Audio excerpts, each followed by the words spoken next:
The heart of every organization is its people. We're taking action to take care of them, to develop a world-class team, now and into the future. This is Empowering Excellence with Art and Frankie.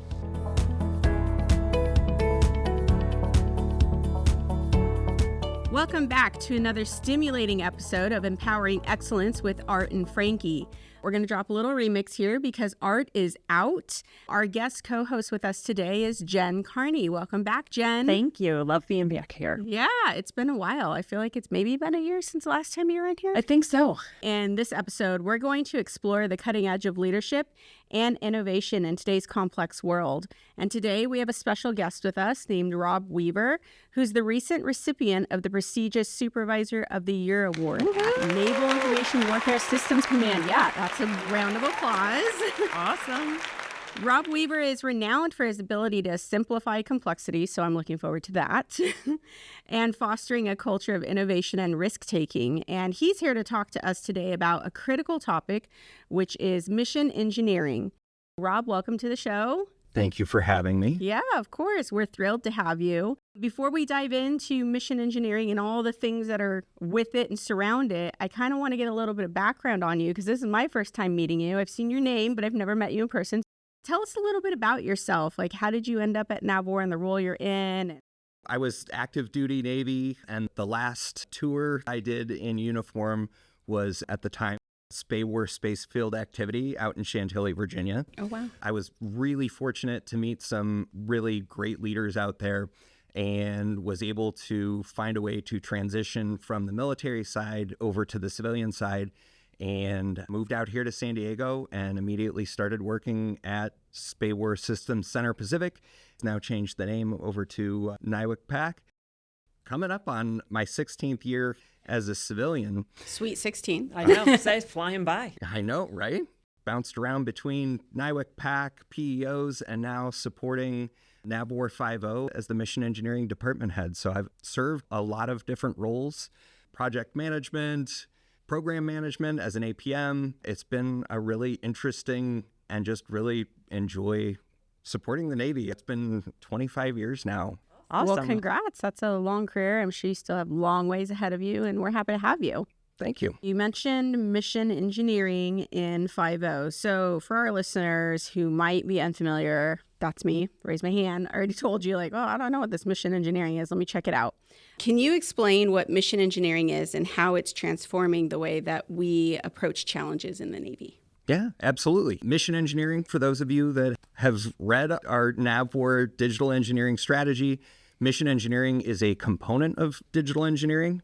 I would contend it's probably one of the most influential and maybe the most important components, but ultimately what it is, it's really kind of wargaming or simulation, but you're taking our architectures and the things that make up our Navy and Marine Corps team, and you can extend that even beyond to the entire DoD, but it's taking all of those components that we have and models that have been generated and putting them against a modeled up red threat and putting them through a simulation and kind of seeing how you are able to accomplish the mission and where you are successful, where you are unsuccessful, and being able to generate capability gaps or system shortfalls going through that simulation. I know. It sounds impressive. Yeah. We mentioned already that you are the recipient of the Supervisor of the Year Award. As a leader, how do you break down these complex challenges into, I guess, bite-sized, manageable tasks for your team to be successful? A lot of my ability to break down complex topics really is an ADHD super skill Okay. that some of us ADHD friends and hyperactive friends just kind of innately have this ability to do. Okay. Is part of what I think I've been told. Okay. At least that's what my wife tells me. And essentially a learned behavior. Pro tip out here for any younger folks that are looking at getting an engineering degree, do not go hyper specialized right out the gate. So when I got my undergrad degree, it was in naval architecture. And when I was getting out of the Navy and trying to find jobs, there are maybe 5 naval architecture jobs in the entire United States. So I had to reinvent myself and studied engineering. So I have those skills of having the technical knowledge base, but certainly not in a necessarily useful area per se. So I really had to figure out and work on my soft skills. I'm still working on the charm a whole lot. A lot of work needs to happen there. Being able to really decompose complex things so that they're digestible. And I think some degree being a parent is useful in that concept.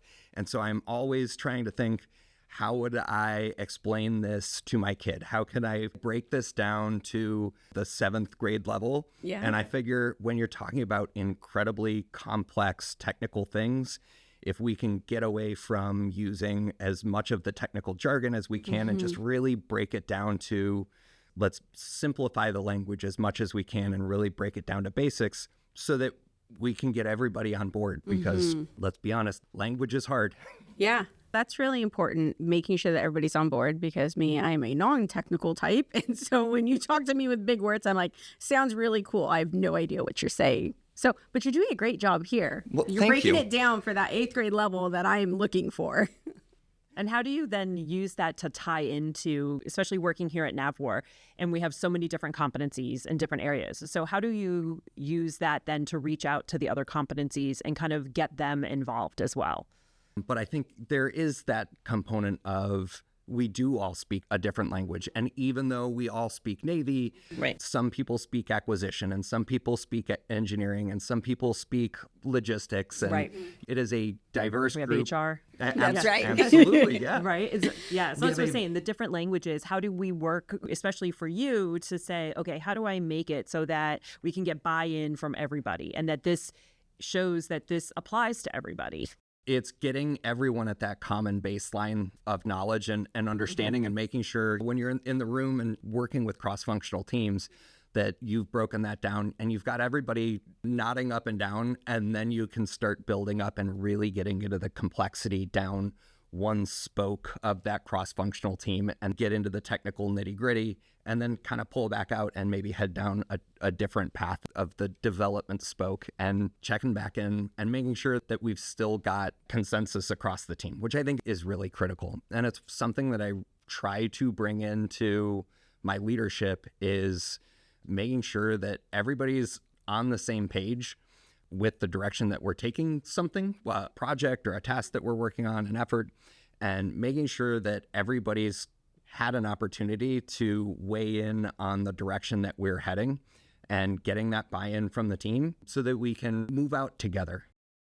If you've given people that opportunity to weigh in, express their concerns, and really voice their opinions, it's going to help shape, scope, and mold that effort to make sure it's going to be the most successful it can possibly be. I can see why you got Supervisor of the Year. I love it. Yeah, I mean, my next question was going to be, what's the connection between good leadership and effective engineering? But apparently you've already read ahead and answered that. Yeah. Well, yeah. Great work.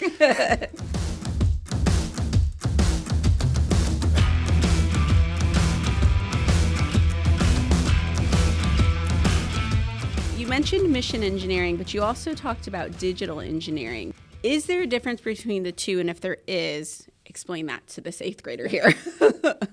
As I had mentioned before, they're related. So mission engineering is a component of the broader digital engineering. Okay. Another way in which we've kind of defined it in the DE strategy is all of this is model-based engineering.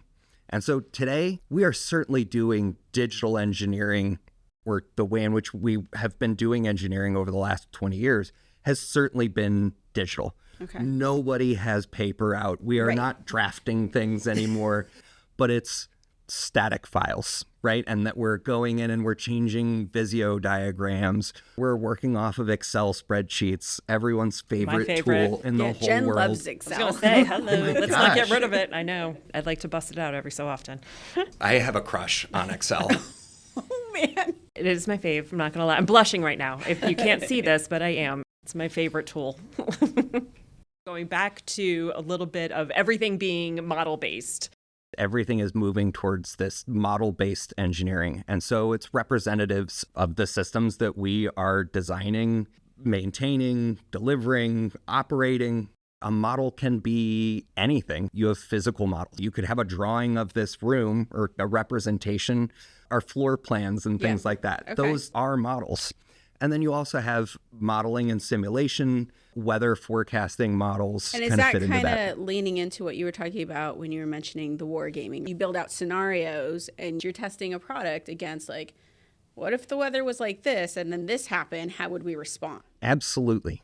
I was new to that, working in SATCOM and some of the other ones with, oh, you mean rain's going to change the way my communication comes in? Yes. What do you mean you don't know that? And I'm like, well, why don't we're you not bust out this engineers. Excel formula then, okay? Because let me show you my skills. I think that that's important to kind of understand that there's so many different things in play that we take for granted. We just assume this is going to work when I push this button. That doesn't always happen. It was so hard. You could not do that Right. with your static files in the past, like getting Visio diagrams and having them printed out on wall-sized charts and actually being able to point at things and be like, and now when this happens on this piece of paper, this happens over here on this. You can't do that. Just imagine if this looked like this. Yeah. It took a lot of creativity, and it is also a testament to the amazing capabilities that we have here at NAVWAR, and the fact that we were able to make things work and we got stuff done even through all of that complexity, and we were able to deliver all of these incredible systems. I'm just excited what digital engineering and model-based engineering can bring is not necessarily better capabilities. We're delivering amazing world-class capabilities today, but I think what it's going to enable is us to be able to deliver those capabilities faster. How important is cultivating a culture of innovation and risk-taking when you're talking about both types of engineering, digital engineering and mission engineering? It is absolutely critical. It's also my leadership philosophy. Okay. I think so much of it is built upon team trust That's and important. really just giving people the latitude to create, giving them some loose left and right boundaries or an end state or vision, and then really taking a step back and letting people forge their path and come up with some really crazy, innovative ideas. And parcel to that, it's critical to create an environment where it's safe to fail.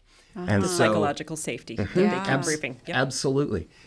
Failure is not bad. That's how I have learned most of my important lessons in life are That's how we typically got the light bulb. Yeah, it's Right? typically through failures and really just letting people, giving them that latitude to try something new, go a different way. Let's break stuff. Okay, so there are some bad things that could happen. I was going to say, it's like having Admiral process-wise, O'Connor right here when she said, let's go break stuff. Let's do that. And that's exactly what we're trying to do and break the way we've always done things. Because if we did, we'd be doing exactly what you said before, which is I have this piece of paper and on this piece of paper is a drawing and then what would happen and we wouldn't know, or it would take us a lot longer to get to that. So we need to challenge the assumptions and break the rules. And no, I'm not breaking any laws. Just want to make sure everyone knows that. But break the rules where we can, and let's try it. Let's see. So that's awesome. I love hearing that. it. The failing, the fast, and failure, you're right. It's really just a lesson learned, just changing that mindset, right? Because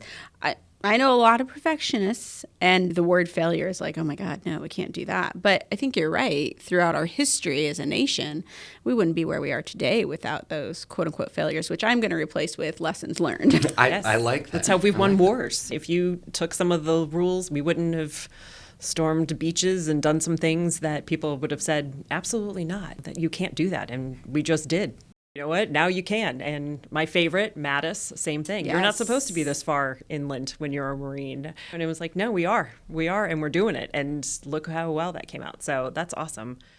Do you think that that has gotten you to get this high-performing team? Is that part of the success? Not just your enthusiasm and being, and again, recognizing your supervisor skills and abilities, but going in and saying, yeah, let's fail. Let's give them that psychological safety. What would you add to having that high-performing team for others that are out there that want to replicate what you're doing and what you are doing with mission engineering and digital engineering and all of that? What can you impart some wisdom on our team out there? It really does come down to the atmosphere that you set. And I have an absolutely amazing team. And I'm so honored to be a part of that team and to be here representing them. I really appreciate the Supervisor of the Year award.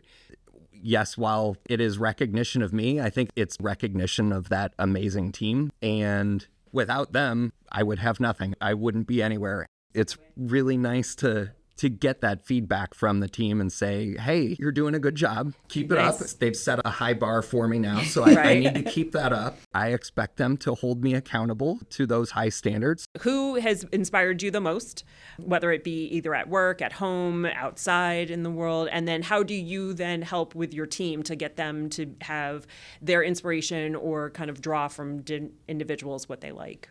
One of the first examples of really great leadership that I came across, it's going to be a weird story. That's okay. I love it. So I was a surface warfare officer in the Navy, and it was my first commanding officer on the USS Rents.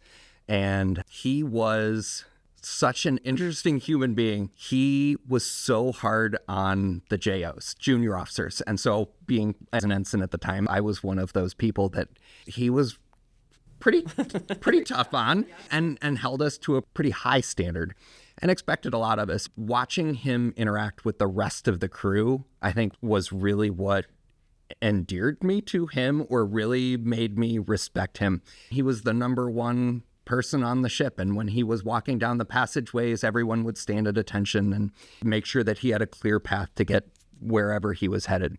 The way that he treated the entire crew, minus the JOs, but in particular, the youngest enlisted people and the respect that he had for them and the real passion that he showed for the work that they were doing and his level of interest in what was happening in their lives really struck a chord with me and really made me respect him. He was hard on the JOs, but I can also recognize it was for a purpose. It made us stronger and more resilient as a result of that.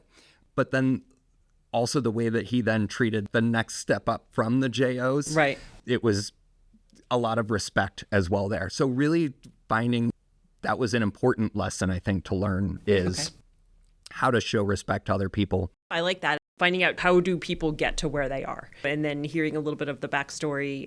We heard a little bit about your job and everything, but this is now more of those, like you said, soft skills of how did I get to the position that I'm in, and being nominated and then being selected is always huge.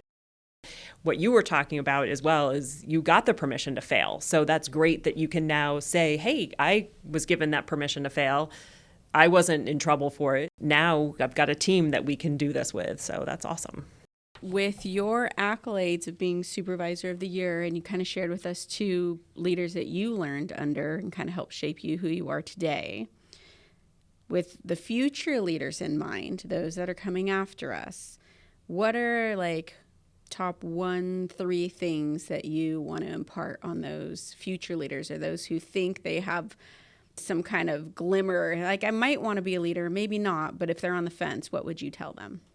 I would say go for it. To be honest, life is just one gigantic leadership academy. Yeah. And that you are constantly interfacing and learning things from everyone you encounter and come in contact with.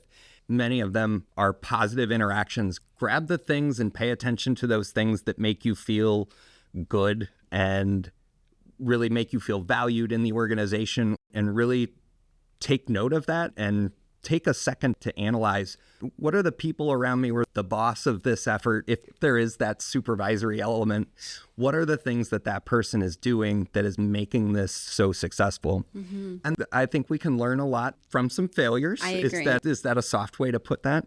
We're all human beings. We all fail constantly. Yes. Every day of my life, I am failing at something. Treating human beings with that same grace that you want to be treated with. And if you've got that skill set, jump in. We need leaders. We need people to step up, especially now. I know the last couple of months have been certainly a challenge with some of the amazing, talented, brilliant folks that have moved on to other work. And it's going to be imperative that we've got people that are willing to close ranks and take that next step. And it's okay to be uncomfortable. with that and to be unsure of yourself of whether or not you're ready for that leadership role.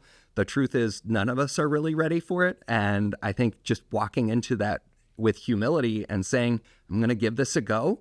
And I'm not going to be perfect at it every single day and maybe didn't do well yesterday. How do I learn from that and just do 1% better the next day? So jump in. It looks scary, but the water is actually really nice. And the team, the rewards that I end up getting back from being a supervisor are worth more than anything. Make I it think. so worth Yeah. it, right? It's not even about the work anymore. It's about the team. Yeah. Absolutely. And you forget all the bad or the hard stuff when you get to see that one individual promoted or the one individual in your team gets an award for something. And you're like, yep, that's them. I love Yeah. it. Little tear in the eye. Like, yep, I got him. That's my guy. Absolutely. That's awesome. Love it. Well, Rob, thanks so much for coming in and being here. Thanks for teaching me a little bit more about mission engineering and digital engineering. And I really enjoyed hearing from you about kind of your leadership journey and what inspired you. And I appreciate you sharing some thoughts to those who might be a little apprehensive about jumping into a leadership position. None of us are born leaders. It's just learned. That's what makes us human, and that's as long as we remember that. So that's awesome. Rob, I really and appreciate it. congratulations Yes, one more Thank you. time. congratulations. Thank you so much. More And round of applause. thank you for having me. Empowering Excellence with Art and Frankie is a production of the NAVWAR Headquarters Public Affairs Office in association with NAVWAR Corporate Operations. Our podcast production team includes Ed Disco Buckleton, Kara McDermott, and Ramon Go, our digital media specialist who produced today's show. On behalf of Frankie and myself, I am Art Sterrett. Have a great Navy day.